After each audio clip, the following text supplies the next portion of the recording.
Hi, I hope everyone can speak English because otherwise we'll be here until quite late this evening. As was explained, I'm Sherman from Outbrain and I'm here to talk to you about how to succeed with your content marketing. Before I start, I saw the hands up before for how many people work in marketing. So I'm just interested to know how many people know about SEO, search engine optimization. Okay, how many people have experience or know about Facebook marketing or Google AdWords? Okay, most of you. Social media. Okay. Who focuses most of their efforts today in content marketing? Okay, very few. So one of the reasons I'm here today is explain to you more about what is content marketing and why I believe that it's the future, that you should be using it more as part of your marketing efforts.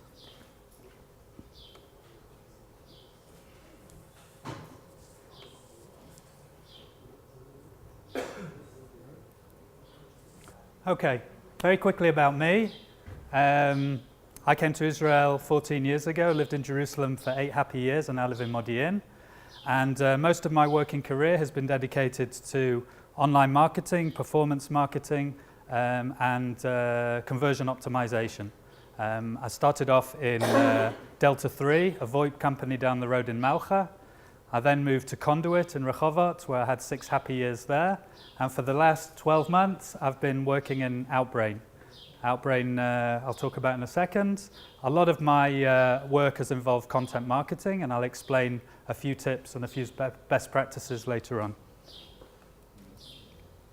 Okay, a little bit about Outbrain. Who here has heard of Outbrain? Okay, that's good. So even those that haven't heard of Outbrain have probably used it, even if you didn't realize. Outbrain is a content discovery platform. What does that mean?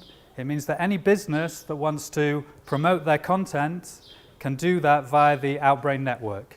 So if they want to get more readers to their content, they advertise in our network. What is our network? It's a network of publishers. So for example, here on Ynet, when a user reads an article on Ynet, at the bottom of the article there'll be recommendations of other stories, of other content that they can consume.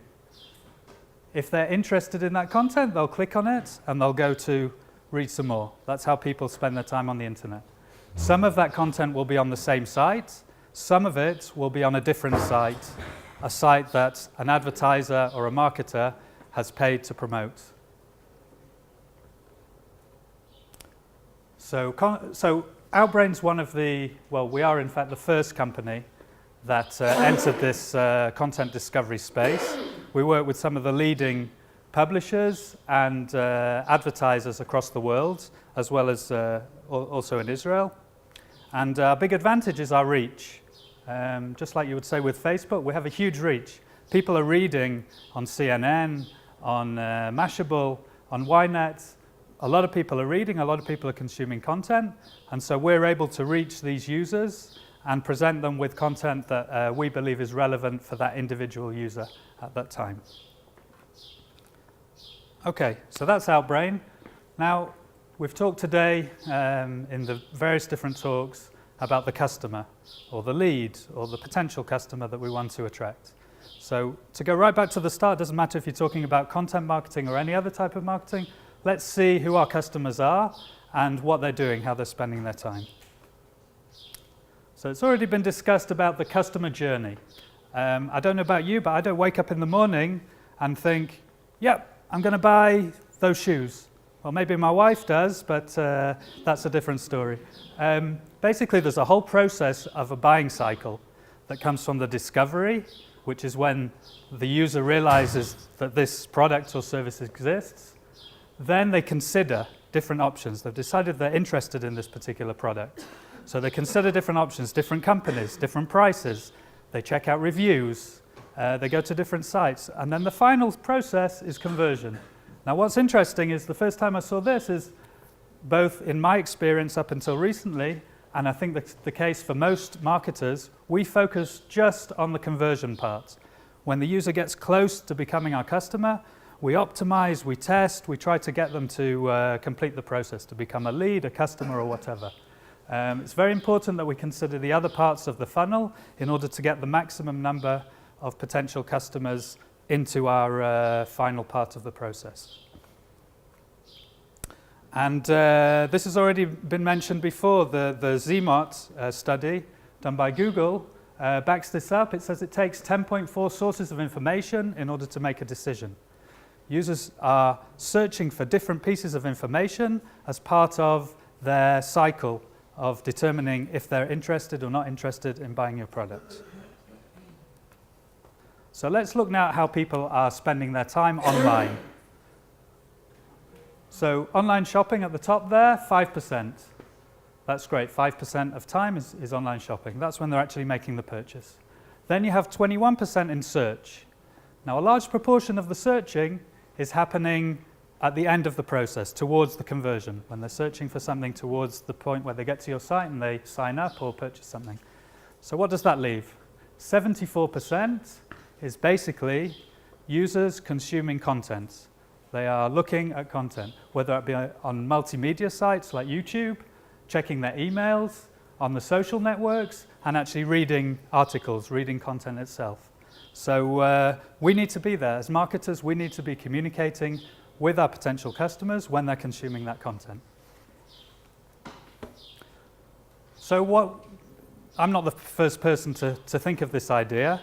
It was thought of many years ago, in the early 90s, with Google Display and other networks that offer banners.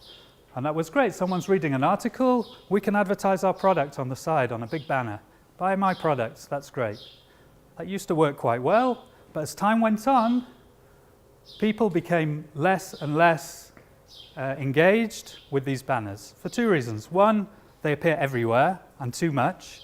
And two, because they're not relevant to what the user is doing.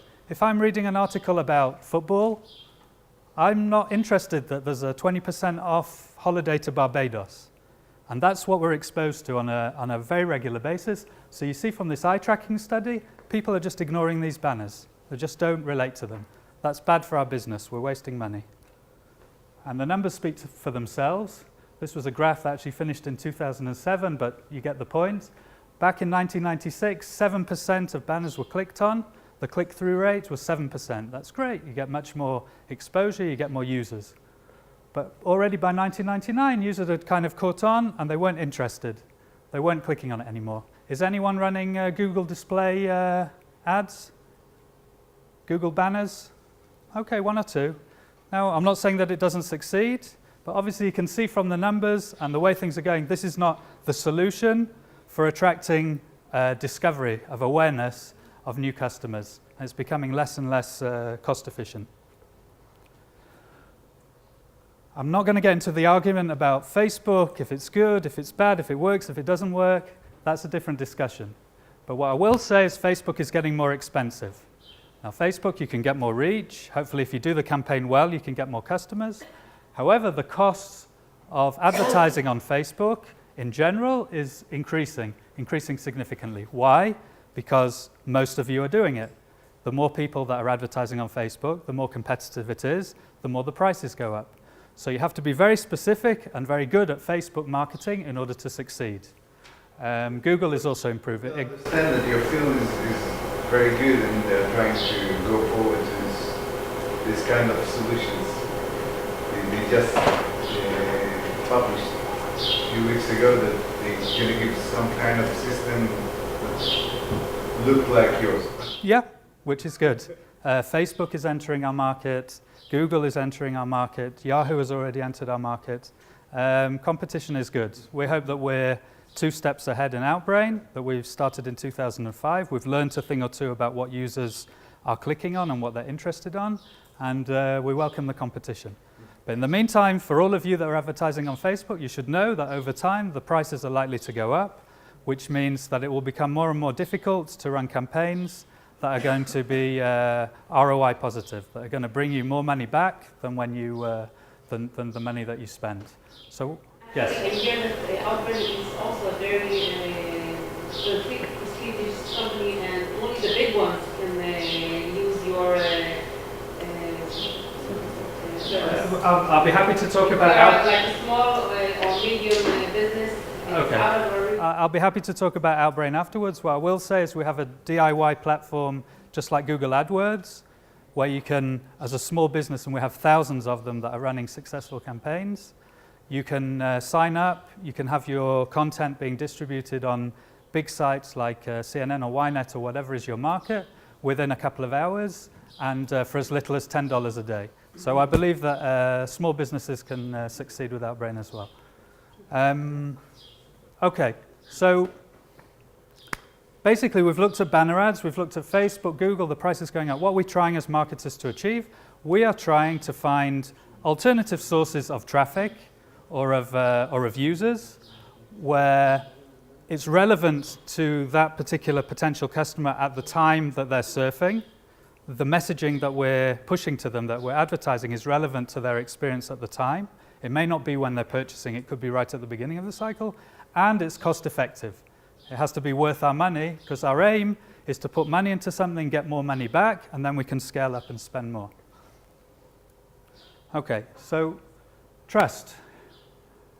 We know that as marketers, we're going to be advertising to them. We're going to be pushing messages to them. So it's very interesting to know what users trust and what they don't when they're surfing the net.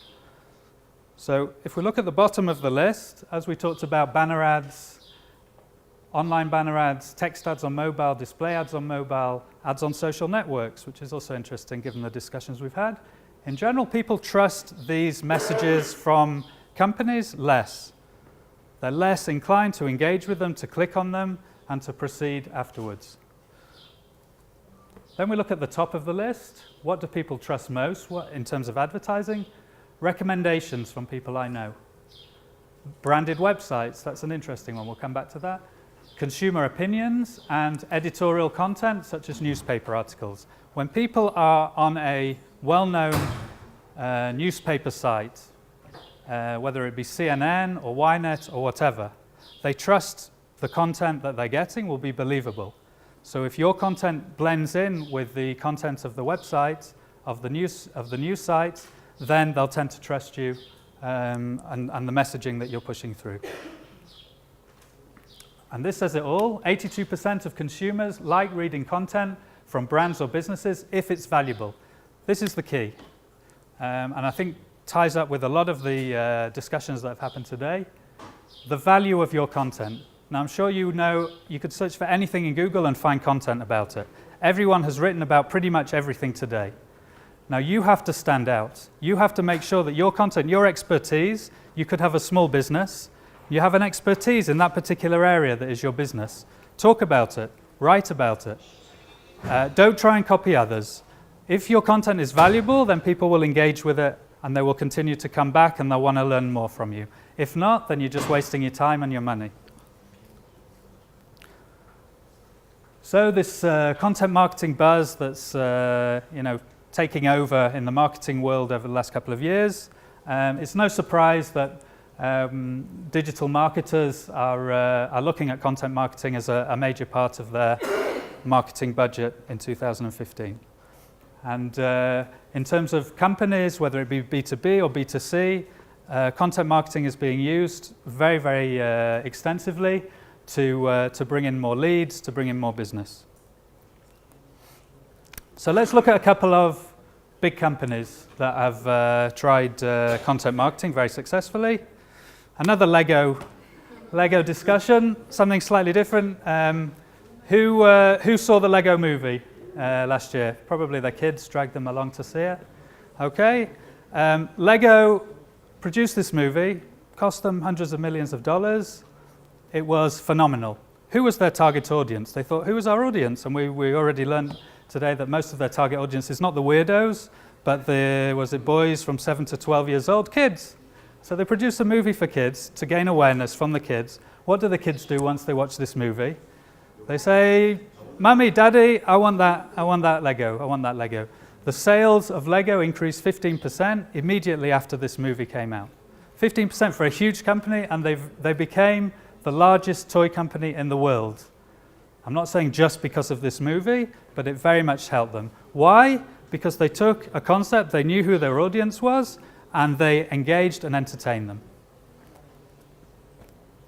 Red Bull. Has anyone ever visited the Red Bull website? Okay, you should try it.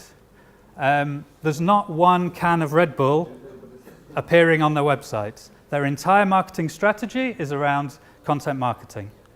This was the Flugtag, I think it was called, the competition where people had to, try and create flying machines.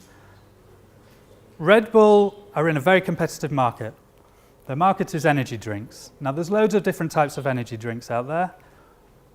Their drinks are not any better than all of the others. So they don't sell themselves on the product itself. They sell themselves by going to the audience, and this was a quote from their founder: "We don't bring the product to the consumer, we bring the consumers to the product." They entertain, they engage, and they've found the niche of the customers that they want, and they go out to them, and they put on special events, and they have videos of all shapes and sizes. Go to the site afterwards, you'll see it's full of content, it's full of videos, and this is how they're able to gain 75 to 90% of market share in over 100 countries, despite the competition. Okay, so I've shown you some huge brands, very nice. I don't know how many people here have the sort of budgets that these companies have, probably not. You may be thinking, well, that's great, content marketing is great if you've got $100 million to produce a movie. It's probably not your number one priority right now in terms of marketing. So what I'm going to talk to you about is a few best practices, a few foundations of what to think about if you're considering a content marketing campaign. First of all, so obvious, but you'll be surprised how many marketers don't consider this from the beginning. Who's your audience? Who you're aiming for? It's unlikely that your product or service is beneficial for everyone in the world, or even everyone in your country. Even if it is, you probably shouldn't focus your efforts on everyone. So you need to define your audience. Who are they? What do they like doing? What do they do online? Are they on their mobile device or on their desktop? What kind of websites are they interested in? How do they spend their time? What are their hobbies? How do you learn this? If you have customers, the best thing to do is ask them.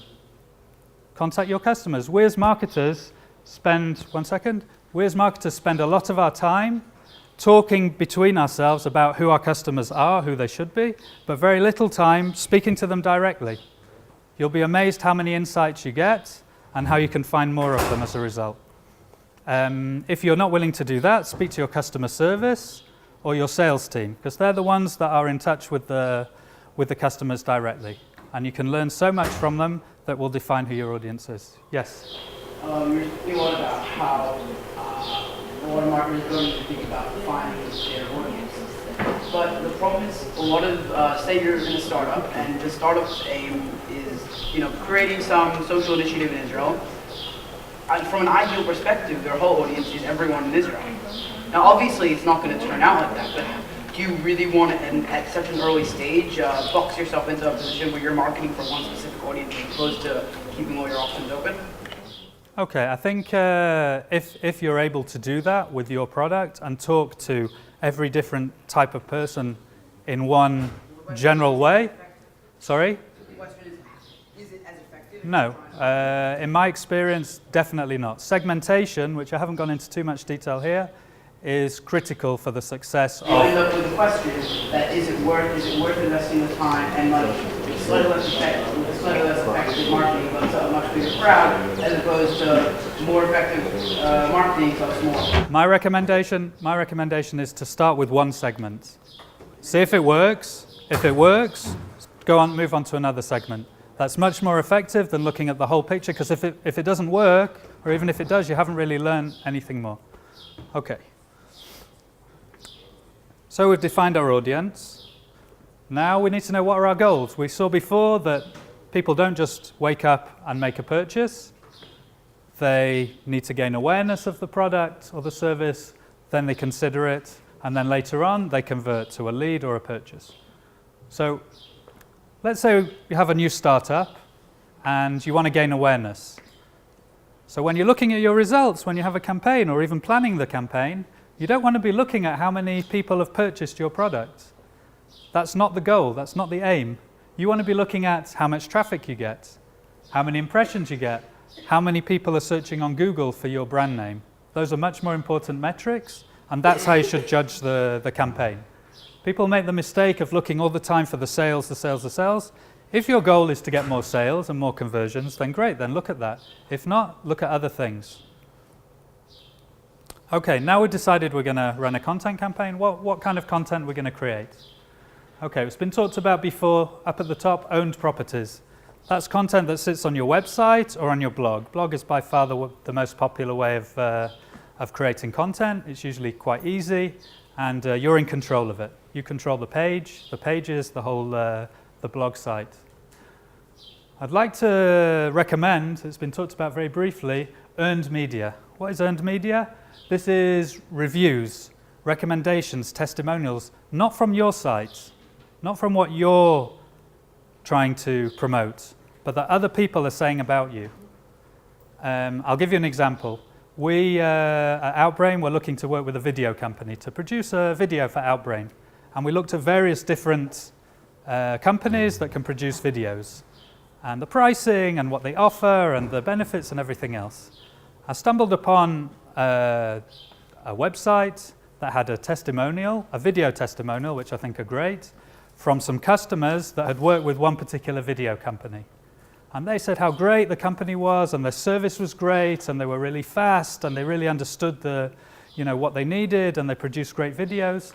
As a result of this testimonial, I was encouraged, and in the end, I decided to work with this company. If someone is saying something positive about your company, you can promote that. That's content marketing. It doesn't have to be something that you're writing. It can be something that someone else is writing or saying about you, obviously positive. In addition to that, you've got all the social platforms, been talked about a lot today. Are you going to promote your content on Facebook, or is it going to be a YouTube video? Obviously, depending on the place where you're going to promote the content, which social network, that will determine the kind of content that you want. And finally, the paid media, sponsored content. Do you want it to appear on Ynet or on native advertising where it blends into a website of a publisher? If so, then you need to create the content that's suitable for that site. Measurement. There's no point in starting any campaign of any type online if you're not able to measure it. You need to know what the results are once your campaign is up and running, and even I would suggest that you start it before. Who here uses Google Analytics or has used Google Analytics? Okay, not all of you, that's interesting. Google Analytics, which is, for small businesses, the most popular way of analyzing data. If you don't have it and you don't have any other analytics, I suggest you start using it. It's free. When they look at the conversion event, now that conversion could be someone coming to your website, it could be someone giving their details as a lead, it could be someone paying. The conversion that you define, Google Analytics only looks on their standard default view as what was the last point that the user did, the last source of traffic that they came from, whether it be Facebook, whether it be Google, whether they'd read some article about your company. That's where they place the credits. That's credit. So it'd be very easy to say, right, the users are on Google AdWords, they typed in my name of my company, they came to the site, and then they left their details. That's great. As we learned before, that's not the whole picture. There's a whole picture of various different visits to different properties that you may own or not own, and it's important to consider them. So I'll briefly describe, there's various other models. The linear model, which basically says every single touch point that a user goes to before he gets to the conversion event, we will give it equal credit, and therefore all of these sources of traffic are equally important.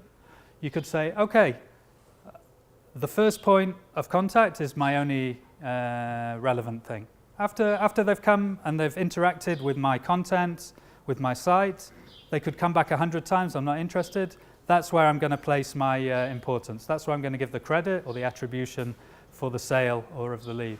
And then there's something in between where you weight the different visits along the funnel. Finally, distribution. How many of you here have had experiences in your online career where you've written great content and no one's actually come to visit it? Okay, not so many of you. You must have great content and be distributing it magnificently. It's okay. Most of us have gone through that experience. There are millions and millions of blogs out there that no one will ever read, unfortunately. It might be the best content in the world, they're just not going to get there. Just writing good content isn't enough. So you need to think about distribution. So there's two free ways of doing it. One is SEO, and many people have tried SEO here. Problem with SEO, and I think it's great, it takes time. It may take many weeks or months until your amazing content has got to the first page of Google, for example. Now, there's all sorts of tricks and ways to improve your rankings, but it generally is not something that one day your content goes up and gets to number one. So it can take time. Some people in their businesses, they don't have 6 months to wait for the results to come through. That's one. Secondly is Facebook.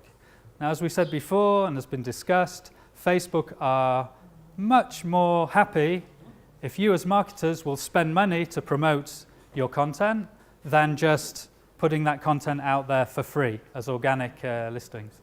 It used to be much more popular way of getting awareness, of getting users to see your content. Now it's becoming more and more difficult to achieve that, and that will probably continue as Facebook gets more advertisers. So my recommendation is A, create great content, and B, if you really believe that that content is great, and if people see it, they will be influenced to work with your company or to engage more with your company or more of the content, then you have to think about being willing to invest some of your resources, some of your money in order to get it out there, in whichever platform you decide to use.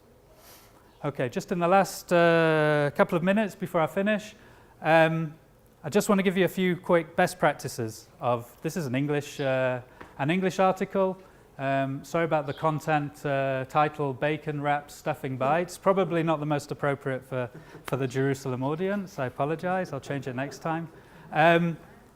First thing to say, the width of the actual content itself, the writing that's in the middle. 2/3 or at least 2/3 of the page should be dedicated to the content.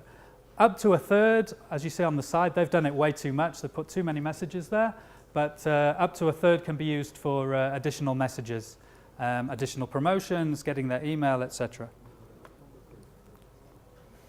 Okay, people don't read long articles anymore. If they do, that's great, but most people are not going to spend their time. We become more and more in a rush, especially if we're on our mobile, but they want to read something quickly. How do they do it? They see an article, they skim it, they read it really quickly. They're looking for a specific keyword or a specific message that's in that article. If they find it, they'll continue reading. If after a few seconds, and it can be just a couple of seconds, they don't find it, that's it. They've had enough, they'll look for something else. So you need to break up the content into small paragraphs with a title at the head of each paragraph that will include those important things that they can find that will get them hooked in to continue reading the article. A discovery module, especially with blogs. Someone reads a blog post. Great, that's really nice. Your blog post, great content, you want them to read more. So suggest to them more articles within your blog, or other articles that may be interesting for them. It may not even be on your website. They may leave your website, your blog, but they've engaged with it, they've had a positive experience, they're more likely to come back. And the final one for today is, social sharing, which is kind of obvious, you see everywhere, but don't just put it at the top, include it all the way down the article. People scroll down, they read, they may like your article at the end when they finish reading it, not just at the beginning, as well as strong user touch points. Like, for example, here, the goal of this article was to get their email, to get a lead. Now, when we talk about segmentation, I would talk about customization being the same thing. This is an article, this is a recipe for bacon, whatever it is. Great. So we want that user to sign up to get more recipes that are from us in this particular case. So how does he advertise this? How does he promote, to do that? And remember, users are not going to give away their email address for free. What's the headline there? Get our email. Okay, so what's the connection between the recipes, which might be a great recipe for bacon, whatever, and get our email? There's no relevance. So that's bad. You should tie the message, even when you're trying to get their email details, their lead details, to the article, to the content that they've consumed. Secondly, I don't know if you can see it here, but it says underneath, this is really good, a daily dose of deliciousness in your inbox. That's great. You're enticing them, you're engaging with them, you're whetting their appetite, you're wanting them to think, oh yeah, I want to get more recipes like this. Then they'll leave their email address. So basically, I think the second message is much stronger than the first and probably would achieve much more better results if they tested it. So thank you very much and good luck with your content marketing efforts.